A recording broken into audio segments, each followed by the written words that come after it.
Space. The great, vast unknown. For thousands of years, mankind has looked up to the stars and wondered, why? What is that? It looks like a crab. But after 3 months of isolation in the cold, dark vacuum of space, I discovered the truth. Space is stupid. So I decided to head back to Earth. It took a while to find a new place to live. But I eventually wound up here, out in the country. I landed my spaceship in a field out back. The landing was a little rough, but there were no casualties, other than several unfortunate turkeys. And now I'm adjusting to the country life. Before I lived here, I lived in New York City for almost 18 years. So you can imagine when I told my friends and family that I made my new home in the country, they all had one thing to say. Have you seen Funny Farm yet? Hey Ryan, did you see Funny Farm? Did you see it? So I finally gave in and watched it. And the rest of this video is my thoughts on 1988's Funny Farm.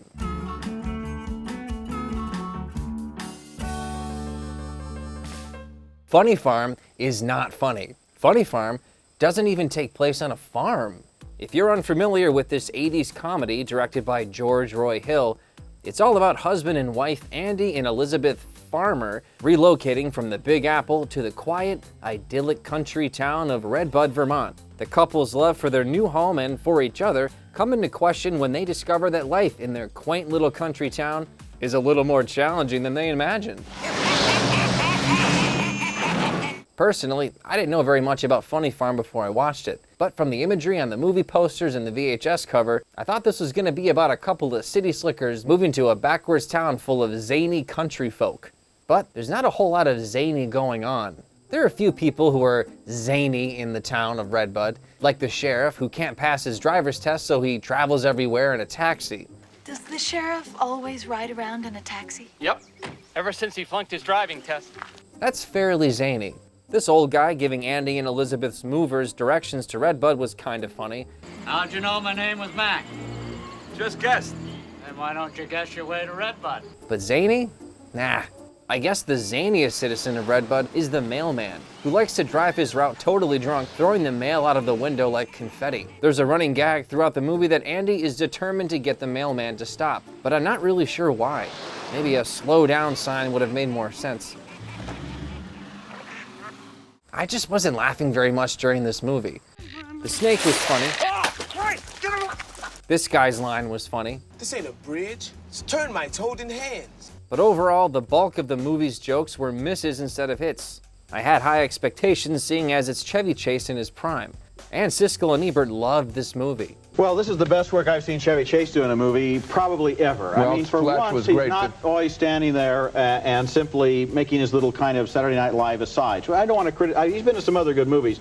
This is his best work. Yeah, like, get this. Chevy Chase falls out of a boat. Or how about the part where the dog finds a severed skeleton hand? And to hide it before her guests can see it, Elizabeth beats the dog over the head with a frying pan. Friends. How about the old lady in the antique store? You see, her sister's dead. That belonged to my sister. She's dead. This cup is all I have to remember her by. Everything else was lost in the explosion. What's the joke? That she died weird? How about the stuffed squirrel? What's the joke? Is taxidermy zany now? So the most interesting thing about the movie isn't the zany townsfolk, but rather the friction that arises between Andy and Elizabeth after Elizabeth reads the first few chapters of Andy's novel.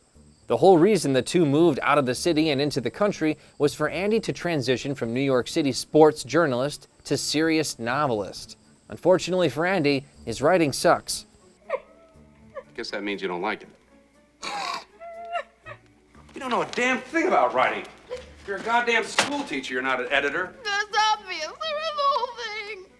An editor would have stopped reading after the first paragraph.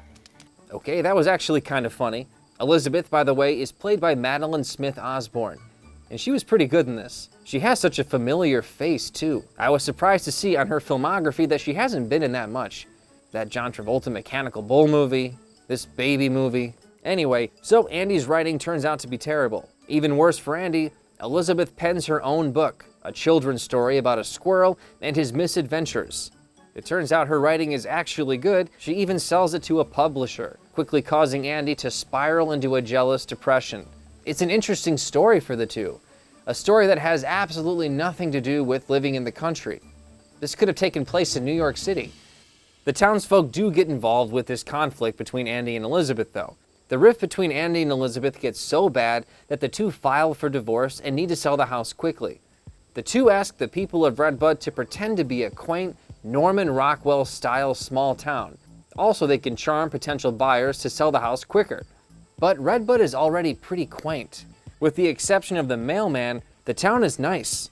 When the prospective buyers do show up, the whole plan that Andy and Elizabeth hatched to make the town look more appealing is immediately shown not to be necessary after the buyers exclaim it's the perfect place to live.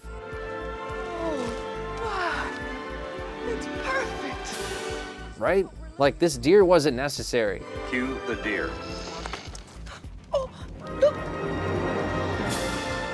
These carolers are not necessary.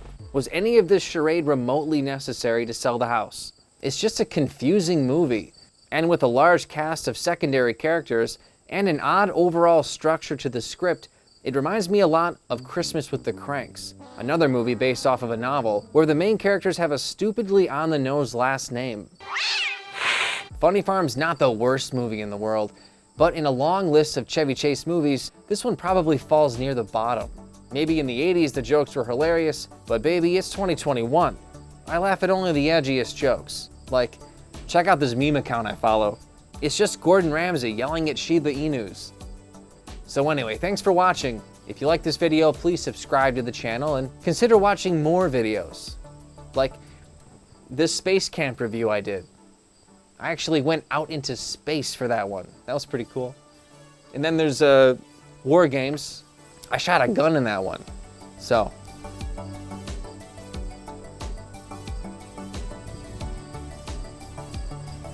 Is that 27?